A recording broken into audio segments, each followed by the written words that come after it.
Hello everybody, welcome to Exploring Derby. So this is my first video and I thought we'd have a look at part of the old Derby Canal. So we're in between Draycott and Borrowash, just to the east of Derby, and this is what's left of the Derby Canal. There's been some work here recently to help alleviate flooding on the adjacent railway line, which is the old Midland Main Line. So we're just looking towards the bridge that goes under the main road between Draycott and Borrowash, and the canal's in water, some water. But like I said, I've done a bit of work here recently, so we'll have a walk down and have a look.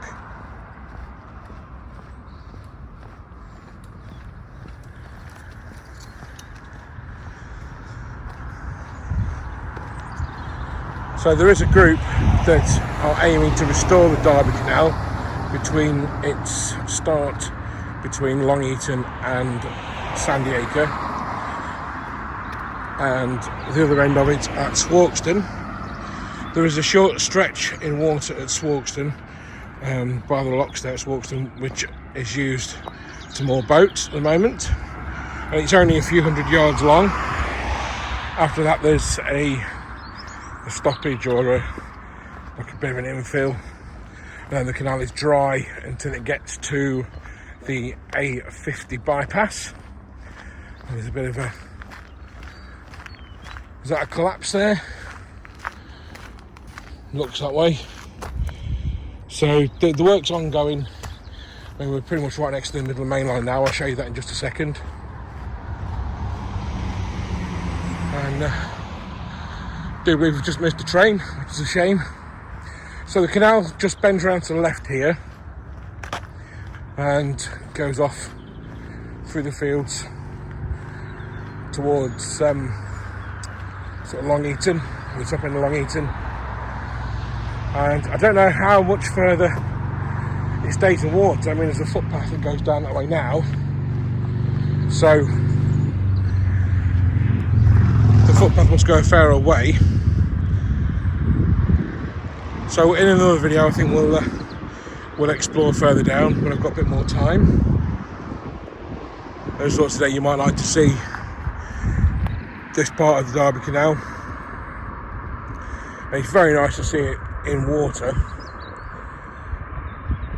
and I hope that it can be restored and be used for boats at some point in the future.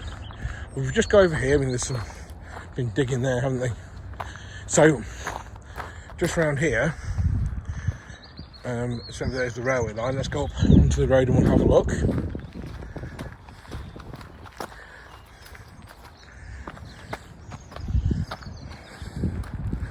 So excuse the noise of passing cars. I should have come prepared with a gimbal and my microphone, just so that it's a bit more stable for you. Well, if we have a look over the parapet, you can see the railway line there, and that signal is at double yellow, so that train's not long gone through. And this bridge is heavily skewed here, so it goes off that way. Then we'll just walk back to the canal and have a look.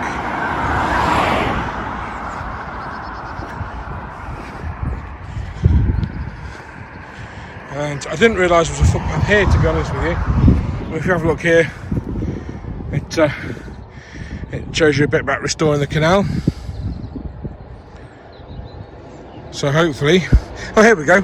There's a photo here that shows how much has actually been restored.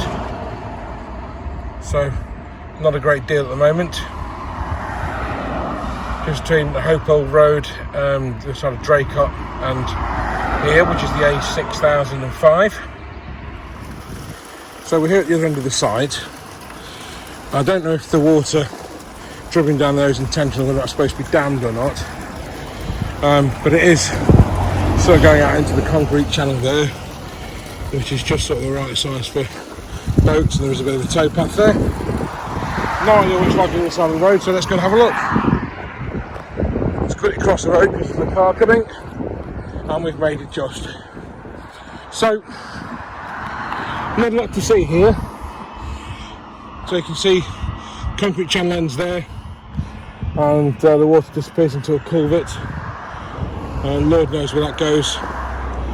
I'm not sure the exact route of the canal. I don't know if it follows the hedge, line of the hedge there, or if it goes off into the fields there. But there's the railway line there, the other end of this field. You can see the parapet of a bridge just over there. And the railway lines are cutting just along there, so it goes off towards Derby and Spondon. So yeah, you can see the towpath just down there, and the water, like I say, goes into a culvert there. Now hopefully this will be one of the next sections to be restored. It's a bit isolated at the minute, the section that's currently being restored, because there's no access to and from the canal network at either end.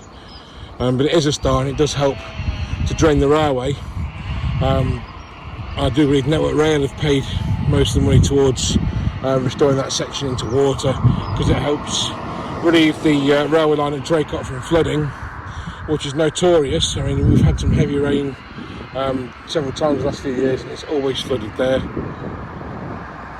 Trains get cancelled left, right and centre, and it does a lot of damage to the track. It washes ballast away, it damages the electrics. So hopefully in the next few years, if funding can be secured, we'll see the Derby Canal extended further towards Derby and towards Long Eaton.